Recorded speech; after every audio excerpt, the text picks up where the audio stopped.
Aujourd'hui, il y a beaucoup de mises à jour intéressantes en provenance de la direction de Belgorod. Ici, piégés dans un enfer de pertes constantes, de tactiques médiocres et de frappes incessantes de drones ukrainiens, les soldats russes font face à l'une des plus graves crises de morale de la guerre. Récemment, l'abus d'alcool et le désespoir ont atteint un tel point que des soldats russes ivres ont commencé à lancer des attaques façon Rambo. Après l'incursion initiale de l'Ukraine, la Russie a dépêché en urgence des milliers de renforts, dont des centaines ont été repérés en route et anéantis par des frappes aériennes ukrainiennes, brisant ainsi la capacité russe à lancer des contre-attaques organisées et dispersant leurs troupes.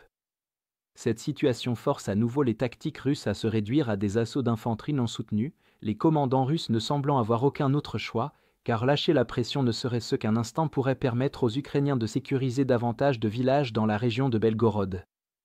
Pour mener leurs assauts, les unités d'infanterie russes avancent à travers les étroites lignes boisées et les grandes forêts en direction des villages de Demidivka et Popivka.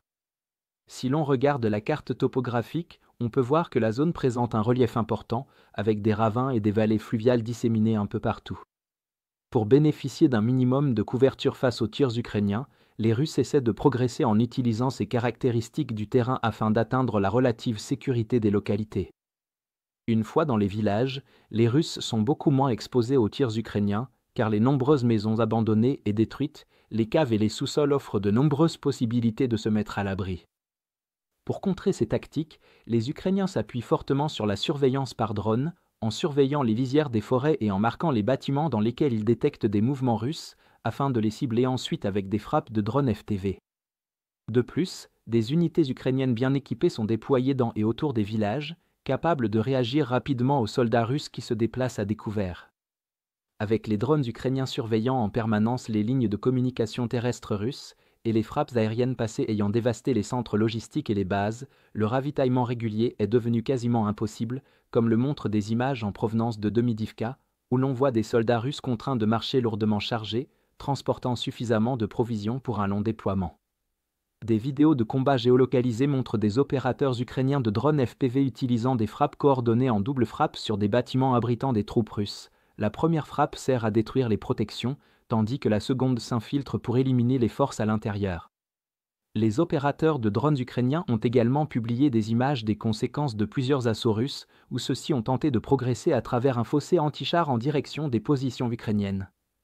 Cependant, ils ont rapidement été repérés et abattus par une combinaison de drones FPV, de grenades et de tirs de mitrailleuses, entraînant la mort de plus d'une douzaine de soldats, dont les corps sont éparpillés dans et autour de la tranchée. Enfin, les Ukrainiens ont diffusé des images montrant comment l'un des nombreux soldats russes a choisi de se réfugier dans l'alcool face à une situation de combat démoralisante, marquée par de lourdes pertes et peu d'endroits où se cacher. Cependant, ce soldat, ayant complètement perdu toute volonté de vivre, a quitté sa position et s'est exposé à découvert dans la rue. Dans un style digne de Rambo, l'homme ivre a ouvert le feu sans interruption dans la direction générale des Ukrainiens, alertant ainsi les soldats ukrainiens dissimulés à proximité, qui ont alors riposté contre le soldat russe.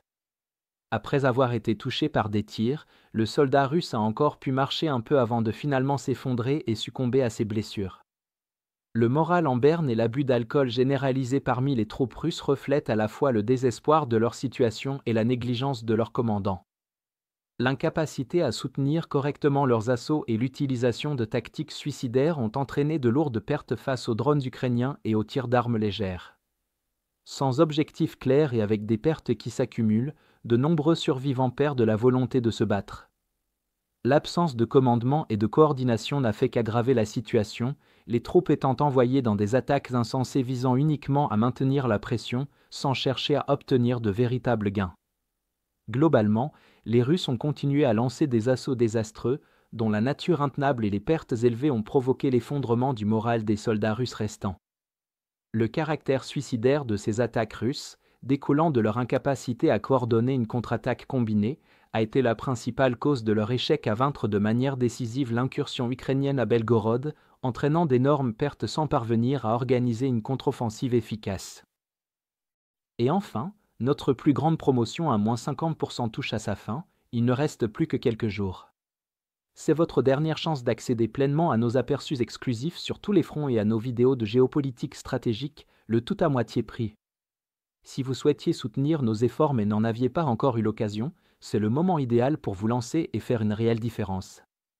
Alors, consultez le lien dans la description pour rejoindre notre cause et devenir un membre exclusif de notre communauté. Je suis profondément reconnaissant envers tous ceux qui nous ont rejoints, votre soutien compte énormément pour nous.